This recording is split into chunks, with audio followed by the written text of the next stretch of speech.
हर हर महादेव, जय माता दी सभी को।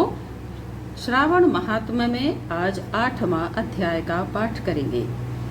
ईश्वर बोले, हे सनत कुमार, अब मैं समस्त पापों का नाश करने वाले बुध गुरु व्रत का वर्णन करूंगा, जिसे श्रद्धा पूर्वक करके मनुष्य परम सिद्धि प्राप्त करता है। ब्रह्मा जी ने चंद्रमा को ब्राह्मणों के राजा के रूप में अभिषिक्त किया। किसी समय उसने रूप तथा यौवन से संपन्न तारा नामक गुरु पत्नी को देखा। उसकी रूप संपदा से मोहित होकर वह काम के वशीभूत हो गया और उसने अपने घर में रख लिया। इस प्रकार बहुत दिन बीतने पर उसे बुध नामक एक पुत्र हुआ, जो बुद्धिमान, सौंदर्यशाली तथा सभी शुभ लक्षणों से युक्त था। गुरु बृहस्पति को ज्ञात हुआ कि तारा चंद्रमा के घर में विद्यमान है। तब उन्होंने चंद्रमा से कहा कि मेरी पत्नी को वापस कर दो।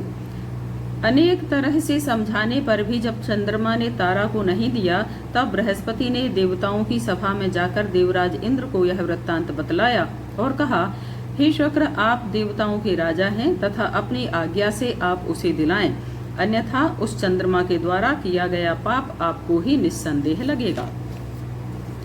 क्योंकि शास्त्र निर्णय के अनुसार प्रजा के द्वारा किए गए पाप को राजा भोगता है। पुराण में भी ऐसा कहा गया है कि दुर्बल का बल राजा होता है। गुरु का यह वचन सुनकर इंद्र ने चंद्रमा को बुलाकर रोष पूर्वक आदेश दिया, हे विधो, गुरु की भार्या को वापस कर दो।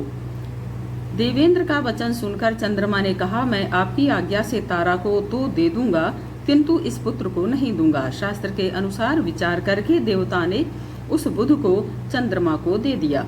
इसके बाद गुरु को उदास देखकर देवताओं ने उन दोनों को वर प्रदान किया, हे चंद्र, अब तुम घर जाओ, यह तुम्हारा भी पुत्र है और बृहस्पति का भी है। यह तुम्हारा पुत्र ग्रहों में प्रतिष्ठित होगा।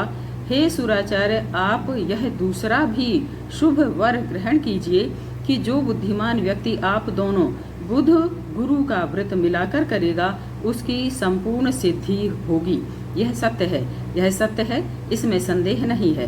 शंकर जी के लिए अत्यंत प्रिय इस श्रावण मास के आने पर जो लोग बुधवार तथा गुरुवार को पूजन व्रत करेंगे, उन्हें सिद्धि प्राप्त होगी। इस व्रत में दही का, भात का नैवेद्य व्रत सिद्धि में मूल हेतु स्थान भेद से आप दोनों की मूर्ति लिखकर पूजन करने से भिन्न भिन्न फल प्राप्त होता है। यदि कोई हिंडोले के ऊपरी स्थान पर आप दोनों की मूर्ति लिखकर पूजन करे, तो वह सर्वगुण संपन्न तथा दीर्घायु पुत्र प्राप्त करेगा। यदि मनुष्य कोषागार में मूर्ति को लिखकर पूजन करता है, तो उसके कोष बढ़ते हैं और वे कभी क्षय को प्राप्त नहीं होते हैं। इसी प्रकार पाकालय में पूजन करने से पाक वृद्धि और देवालय में पूजन करने से उनकी कृपा प्राप्त होती है। शय्यागार में लिखकर पूजन करने से स्त्री का वियोग कभी नहीं होता है। धान्यागार में लिखकर पूजन करने से धान्य की वृद्धि होती है।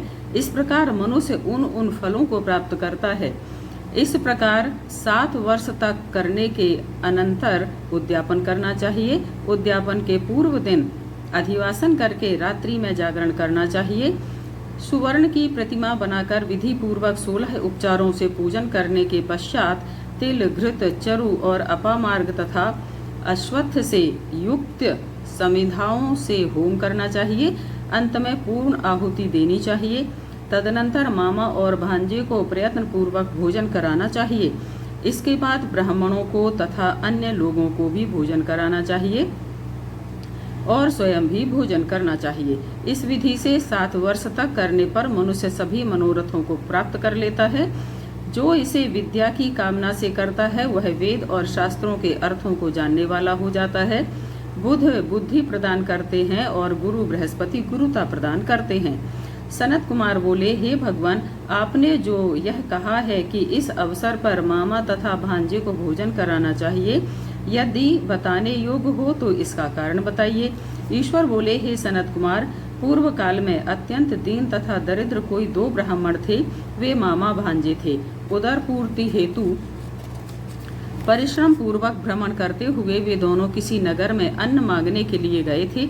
उन्होंने घर घर में श्रावण मास में प्रत्येक वार को उस वार का व्रत होते हुए देखा। किंतु कहीं भी बुध गुरु का व्रत नहीं देखा। तब उन्होंने वहां बहुत देर तक परस्पर विचार किया कि सभी वारों का व्रत तो सर्वत्र दिखाई पड़ रहा है, किंतु बुध गुरु का कहीं नहीं।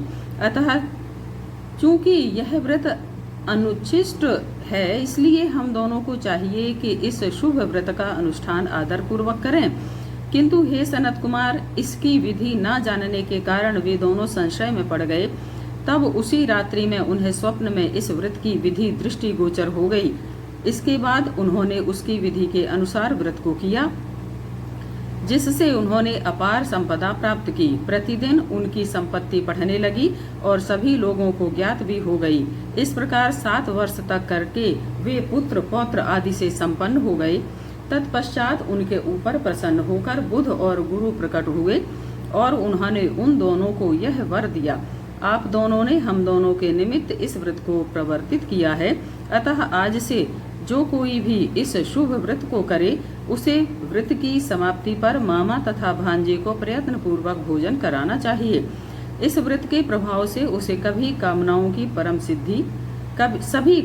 की परम सिद्धि हो जाती है और अंत में चंद्र सूर्य पर्यंत उसका हमारे लोक में वास होता है।